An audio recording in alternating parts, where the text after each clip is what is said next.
You know those weekends when you get up on a Saturday morning or a Sunday morning and you just don't feel like a bowl of cereal or a piece of toast and fruit? You want to do something more, pancakes, waffles, fried eggs, sausage, the whole 9 yards. You feel like doing a big brunch spread.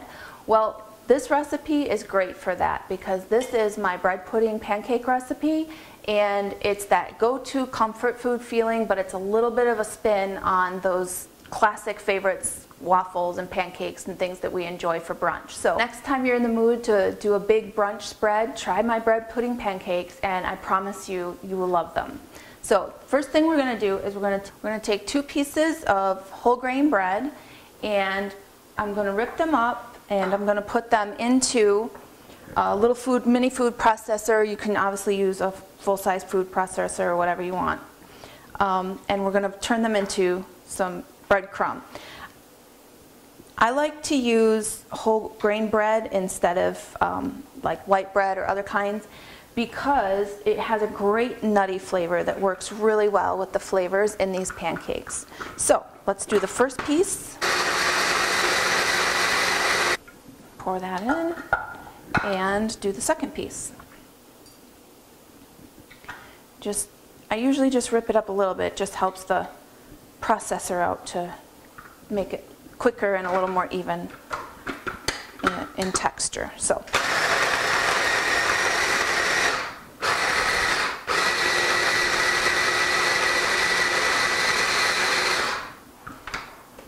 okay.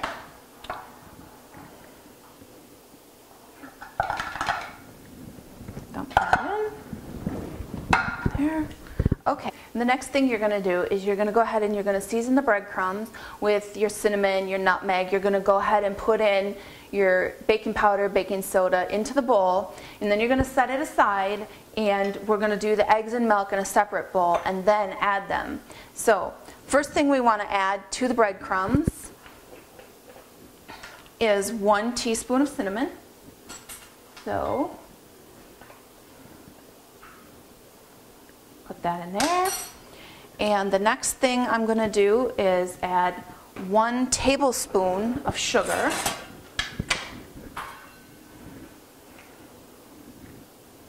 Then I'm going to go ahead and grate in my nutmeg, about a half a teaspoon of the nutmeg. I like to use fresh ground nutmeg. You can feel free to use the regular pre-ground nutmeg if you want to, but I like the flavor of the fresh ground just a little bit better. It's a bit more pungent and slightly sweeter, I think, and I like it.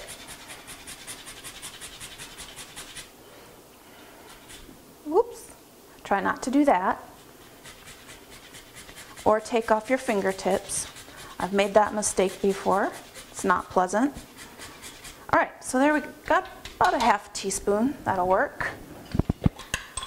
The next thing, the baking soda, half teaspoon of baking soda.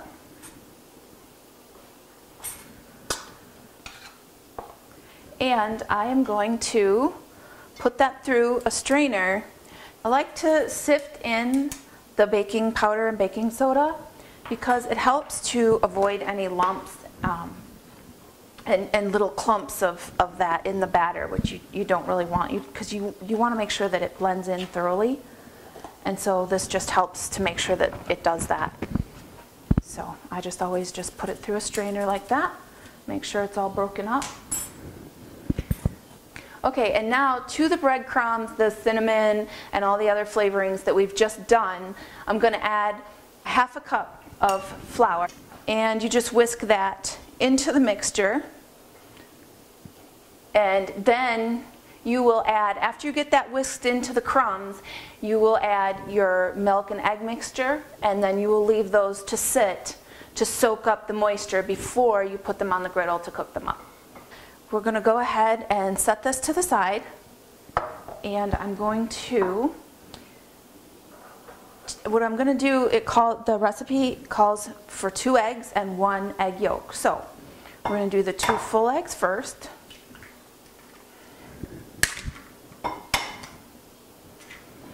And the egg yolk. Okay, And I just separate it in the shell like so, and then add that. I'll set this to the side. Okay, and then to the eggs and the 1 egg yolk, I'm going to add a cup of milk. And then I'm going to just give this all a little whisk. Mostly just trying to not make a mess like I'm doing, but just breaking up the egg yolks and just getting it kind of thoroughly mixed around before you add it to the breadcrumb mixture. Also, to the egg and milk mixture, I'm now going to add a teaspoon of vanilla.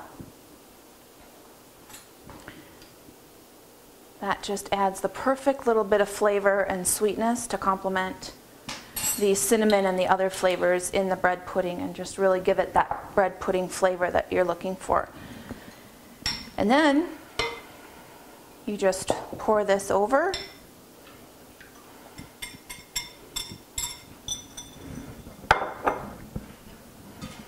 Give it a mix, and this, you can see it's a fairly thick, slightly lumpy texture, of course, because of the bread. And then you're going to just leave this kind of sit. After you get everything thoroughly mixed together, you're going to just leave it to sit for a few minutes and let the egg and milk mixture kind of soak up into the bread a little bit. Okay, so I've got the pan heating, and this has been sitting for a few minutes now, allowing the milk and breadcrumbs to kind of soak together.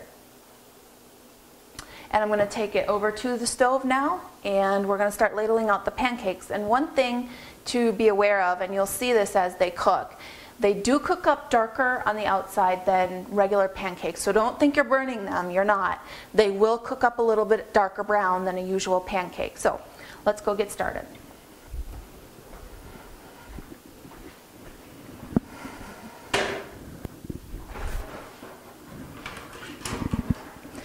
Now, I am going to take some cooking spray, and even though this is a non-stick skillet, I'm going to go ahead and give it a spray anyway, just to make sure that they don't stick. And I'm going to grab a plate here to stack the pancakes on, and then we're going to ladle our first pancake onto the griddle. And I like, it's, you know, about 1 ladle full. Per pancake. You know, nice big thick pancakes, and they will take a little bit longer than your average pancake to cook up. And I have a little trick for dealing with the cooking issue. Watch.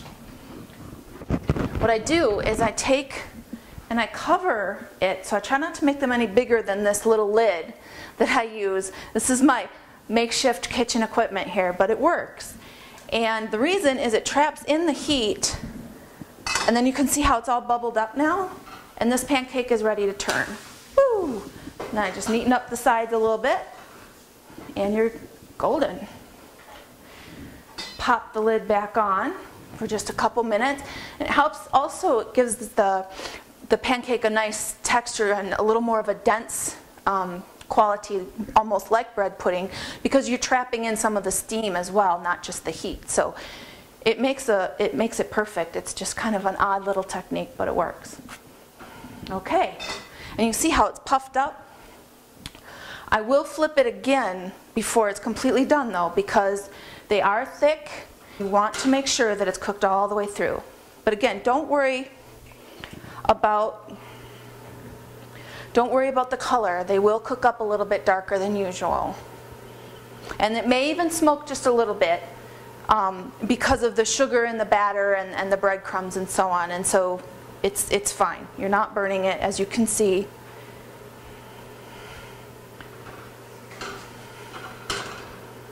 That is perfect.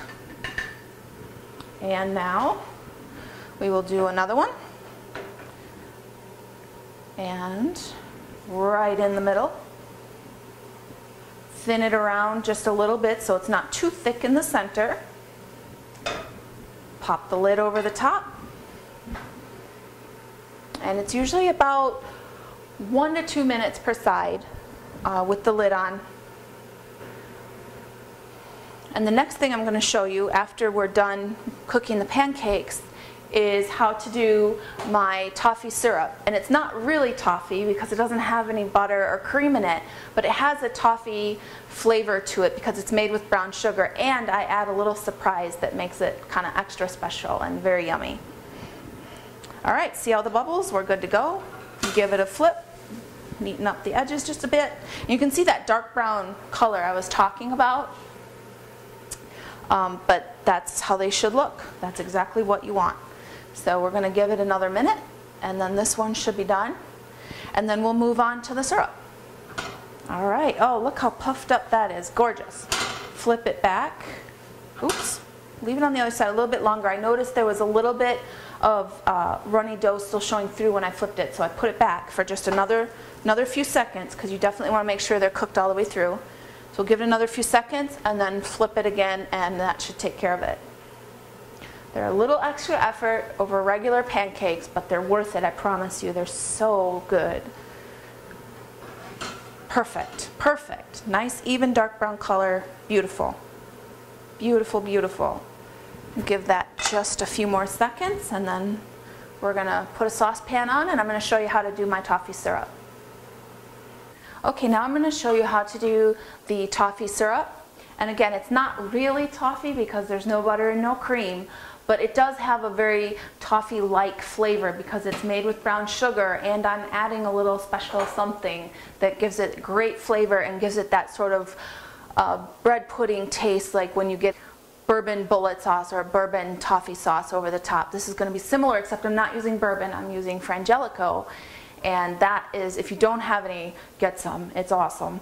Or you could also use bourbon, or you could use amaretto or whatever similar liqueur like that that you think would go well with the sauce. But I like Frangelico. So first thing you want to do is you want to take a cup of sugar, and again, use brown sugar for this. You want that richness and that extra bit of flavor. And brown sugar has molasses in it, and so you definitely want that to come through in this sauce, this syrup, okay?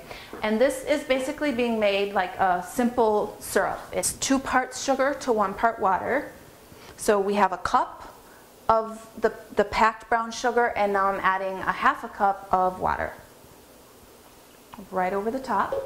And then I'm also going to add in a teaspoon of vanilla,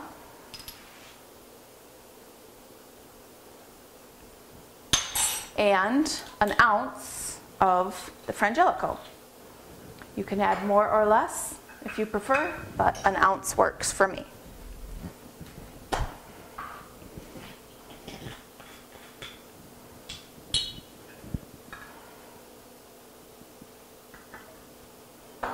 And we're just going to pour that in there.